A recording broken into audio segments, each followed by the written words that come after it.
안녕하세요. 시장의 마법사입니다. 어제, 어저께 성장주는 PEG, EV, 에비타 관점에서 접근하자고 제가 말씀을 드렸고 설명을 좀 드렸습니다.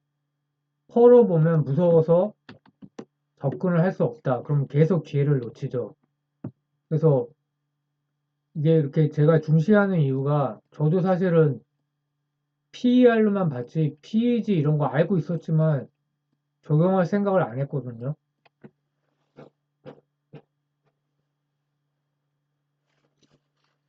그럼 나름 숫자를 따지는 입장에서는 어우 너무 비싸 무서워 이렇게 되는 겁니다. 그래서 성장주를 놓치면은 자산을 점프를 절대 할 수가 없습니다.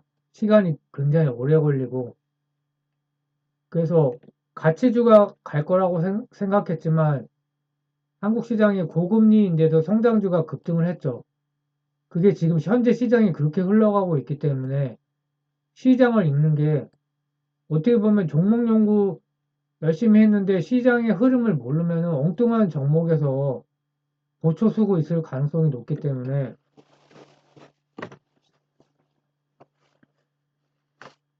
물린 종목을 팔고 나중에 교체 매매를 할 때도 이런 흐름을 알아야 된다. 가는 놈만 가는 장세가 다시 온 것이다.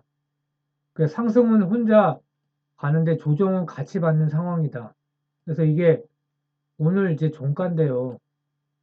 양호한 편입니다. 그 코스닥 폭락한 거에 비해서는 에코프로는 심지어 신고가를 또 경신을 했어요. 역사적 신고가를.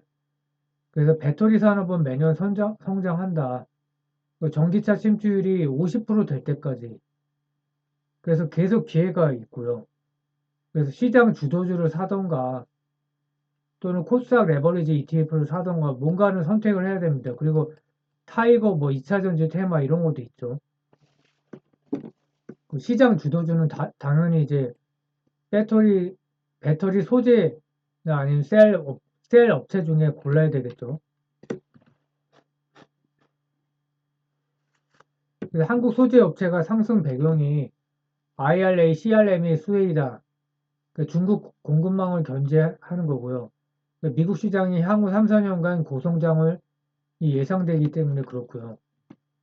또 밸류에이션 어제도 말씀드렸지만 삼성 SDI가 EV 에비타 기준으로 시총과 비교했을 때 확실히 매력이 있고요.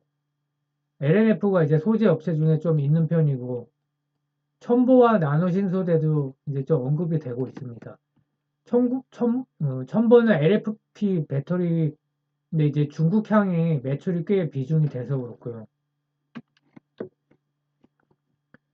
그래서 제가 뭐 껄무새라고 이제 유행을 하죠. 에코프로 비하면 에코프로 살 걸.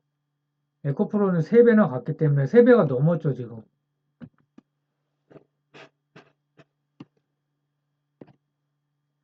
그러니까 이미 올랐기 때문에 뭐 이렇게 자세히, 이제 와서 자세히 보고 이런 거는 좀 웃긴 것 같고요.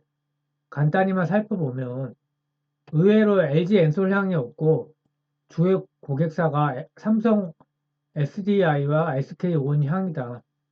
그리고 뭐 아시다시피 양극재 기업이고요. 하이니켈, NCM, NCA를 모두 생산하는 글로벌 선두 기업이다. 하이니켈 비중이 높은 거죠.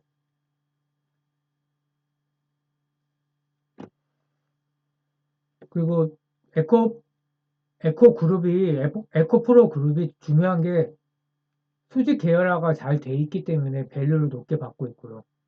그래서 에코프로를 중심으로 핵심 광물 가공, 전구체, 양구체, 리사이클링까지 갖추고 있습니다. 그러니까 이게 쉬운 게 아니거든요. 그래서 2025년 기준은 그 전지용 양극재 시장에서 프로비엠 점유율이 10% 수준으로 추정이 되고 포스코 케미칼 LNF와 유사한 수준이고요. 그래서 양극재 쪽은 지금 포스코 케미칼과 에코 프로 그룹이 1등이고요.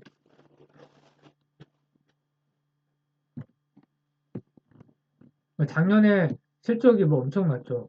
매출이 261%, 영업이익 233%가 증가했고 뭐 영업이익률은 내 생각보다 높지가 않습니다. 이게 이제 바로 PER로 볼 때 이런 게 왜곡이 되는 거죠. 감가비가 워낙 많이 잡히기 때문에. 그리고 순이익으로 할 수가 없어요.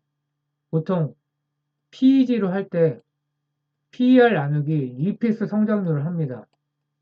근데 한국 기업은 이렇게 하면은 PEG의 의미가 없어요. 높게 나오기 때문에. 그래서 그냥 영업이익 성장률로 하는 게 맞다. 근데 그거보다는 저는 그냥 매출액 성장률로 하는데 뭐 그냥 이제 EV 에비타를 씁니다. 그게 나와 있기 때문에 숫자가.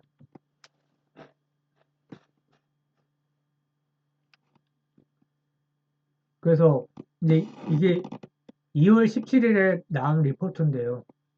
당시에 이제 24년 기준으로 EV 에비타가 15배 수준이었다고 나왔는데 25년까지 연평균 성장률 33%를 가정하고요. 그러니까 만약에 PEG로 본다 그러면 연평균 성장률 33%니까 PER 33배까지는 고평가가 아니라는 거죠. PEG로 봤을 때. 근데 지금 이제 여기서 50%가 더 올랐기 때문에 그 에비타 수준으로 21배여 갖고 이제 고점이라는 겁니다. 그러니까 목표가가 도달을 했어요. EV 에비타로 23년 예상이 포워드가 21배인데 그 목표가 21만 원을 보면 딱 신기하게 이거 찍고 내렸죠. 그래서 애널리스트가 이게 타겟이 타겟 멀티플 22배 24년 그러니까 24년 실적까지 지금 이미 반영한 주가예요. 그러니까 여기서 더 가기는 좀 쉽지 않다고 보고 그렇기 때문에 다 오른 거 공부 뭐 하냐 이렇게 생각할 수가 있죠. 근데 기회가 또 올 거기 때문에 지금부터는 만만치 않은 주가고 그러니까 사실상 오해하면 안 되는 거죠. 그러니까 이게 지금 올랐으니까 지금 사면 이 지금 작년에 1년 동안 횡보를 했거든요. 그러니까 다시 1년간 주가 횡보할 가능성이 있는 거예요. 그때 왜 횡보를 했냐? 실적이 좋게 나왔는데 전기차 수요 둔화 우려가 있었죠. 그러니까 22년도에 23년 실적을 감익을 했었겠죠.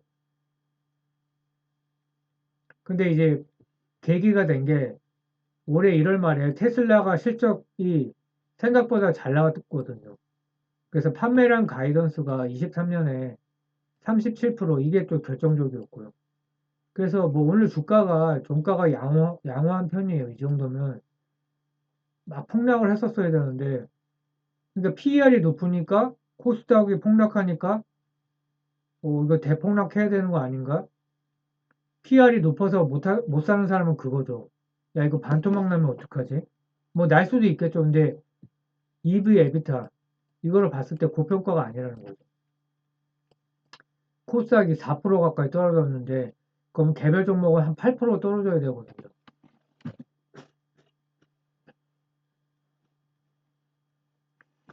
그래서 고점 신호를 보는 거는 24년 기준으로 EV 에비타가 21배에 이미 도달했다. 그래서 뭐 기사가 엄청나게 나고 있죠. 고평가 논쟁. 근데 고평가예요. 아무리 봐도. 그리고 이렇게 자랑글이 올라오는 겁니다. 19억 수익인데 참 부러운데. 그래서 추가 상승을 하려면 점유율이 올라가야 되고 또 올해 이익 컨센서스가 하향되고 있는데 이래선 곤란하다. 그리고 만약에 테슬라 1분기 실적이 부진하다면 어떻게 될까요? 주가가 이제 폭락할 수도 있거든요. 그리고 최근에 이제 뭐 그 실리콘밸리 뱅크가 파산 선언을 했죠. 그리고 바로 또 하루 만에 그 암호화폐 전문 은행인 미 시그니처 은행도 뱅크런이 일어났습니다. 그래서 그러면 이게 다 이제 금리 인상 속도가 엄청 빨랐고 높죠. 그래서 실물 경제가 실제로 금융이 지금 이런 일이 일어나면은 실물 경제가 전이가 이미 일어난 거랑 마찬가지고요. 그리고 만약에 금융 쪽에서 약한 고리가 터지면은 이거는 이제 난리가 나는 거기 때문에 그래서 이제 전기차도 안 올랐을 때는 뭐 사도 되지만 지금은 상당히 위험한 구간이다. 그리고 테슬라가 저도 이거 오늘 알았는데요. 캘리포니아의 판매 비중이 41%라고 합니다. 그러니까 전기차 전체 판매 비중은 30% 정도 되는데 테슬라의 매출 비중이 판매 비중이 41%다. 캘리포니아에 부자가 많으니까 또 차를 꼭 타야 되죠. 캘리포니아가 뉴욕에 비해서. 뉴욕도 물론 넓지만요. 그래서 지금 들어가는 건 상당히 위험하다. 그 에코프로를 뭐 자세히 간단히 보면 그 프로비엠을 물적 분할을 했죠. 그 지주회사예요. 그래서 근데 이제 미세먼지 저감 및 온실가스 감축 환경 사업까지 하고 있는 거고요. 그래서 에코프로비엠 물적 분할, 에코프로 HEN도 인적 분할했고요. 수직 계열화 돼 있다는 게 이제 프리미엄이고 이게 이제 회사가 굉장한 강점이고요.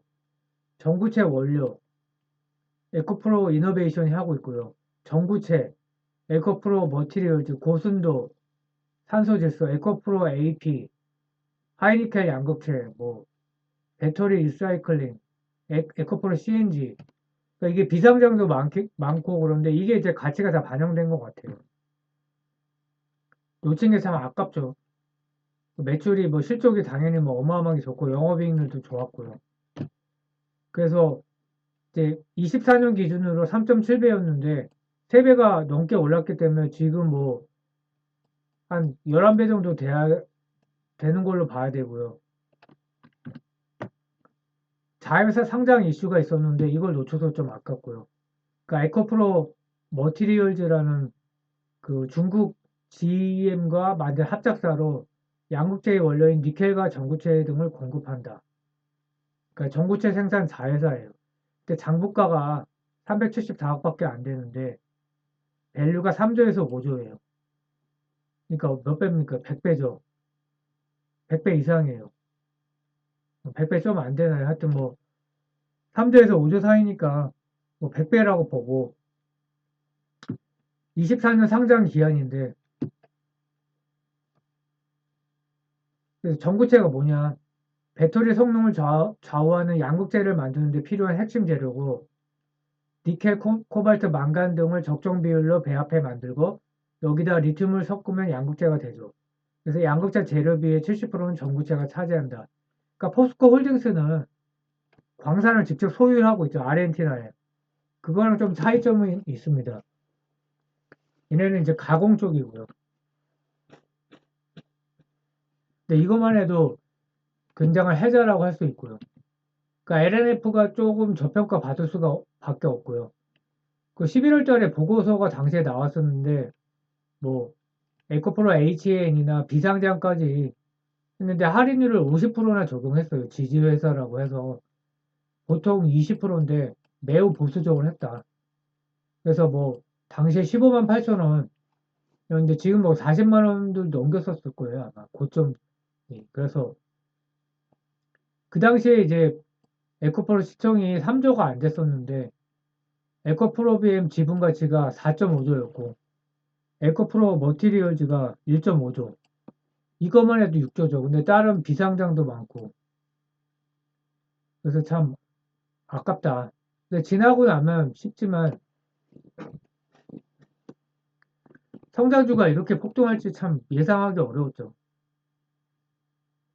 그래서 비상장의 가치까지 반영된 건데 예를 들면 에코프로 CNG 배터리 제일 활용 업체인데 배터리에서 핵심 원료를 추출해 그룹사에 공급하는 역할을 하고 2026년까지 양국제 6만 톤에 해당하는 원료를 추출할 계획이다. 이렇게 밝혔고요. 뭐 급등 이유는 이제 제일 큰 거는 사실 에코프로 비행이 급등했고 그 다음에 IRA, CRMA까지 대비가 돼 있었던 거죠. 자회사가 이미 있기 때문에 폐배터리. 그러니까 실적도 좋고 성장 산업에다가 테마까지 게다가 자회사 IPO가 있는데 장부가 대비해서 지분 차익이 엄청나다. 또 시총이 3조가 저렴하다고 했었어야 되나요? 근데 뭐 아무튼. 그리고 또 한 가지가 이제 공매도가 4,500억, 평균가 22만 원인데 뭐 거의 40만 원 넘었기 때문에, 그러니까 이렇게 최근에 며칠 상승은 사실 탈출 기회죠. 그러니까 공매도 숏 스퀴즈 때문에 이제 올랐던 것 같은데, 아무리 그래도 너무 과하다 이런 생각이 들고요. 여기 이제 긍정적인 얘기를 해놨지만 사실은 이제 단기 고점을 찍었다고 보고 상당 기간 조정을 하지 않겠나 이렇게 보고 있습니다. 그래서 장기 관심주를 보면 현재 삼성 SDI가 LG 엔솔에 대비해서 EV 에비타 기준으로 13배 정도니까 상당한 저평가다. 다음에는 얘 차례이지 않을까. 그 LNF가 양극재 기업인데 상대적 저평가다.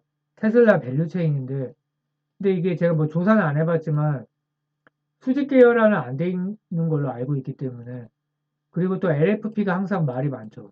어떻게 대비할 거냐. 뭐 자기네도 준비돼 있다 이렇게 들은 것 같아요. 그리고 포스코 그룹이 또 강력하죠. 근데 주가로는 현재는 매력도가 없습니다. 이것도 너무 뭐 24년, 25년 실적까지 반영을 했기 때문에 수직 계열화 됐다는 게 이제 굉장히 큰 강점이고요. 광물 자원이 아르헨티나의 광물 자원을 확보한 기업이다. 그러니까 일론 머스크가 얘기했죠. 광물 자원이 굉장히 중요하다. 무조건 돈 번다. 그러니까 에코프로그룹은 수직 계열화가 돼 있고 가공 쪽으로 폐배터리 리사이클까지 이제 돼 있는 거죠. 그래서 뭐 포스코 케미칼이 실적이 뭐 엄청나게 좋지는 않고요. 그냥 좋은 정도. LNF가 좀 많이 좋았죠. 코스모 신소재도 양극재 기업인데 이렇게 뭐 엄청나게 좋지는 않고요. 여기까지 조사를 하게 되면 좀 어렵다고 저는 생각을 하고 있어서 코스모 신소재 같은 기업을 할 생각은 없어요. 이제 이거는 뭐 기관이 유리한 기업이고요. 그래서 한번 지나갔지만 기회가 또 있기 때문에 오늘 한번 간단히 리서치를 해봤습니다. 감사합니다.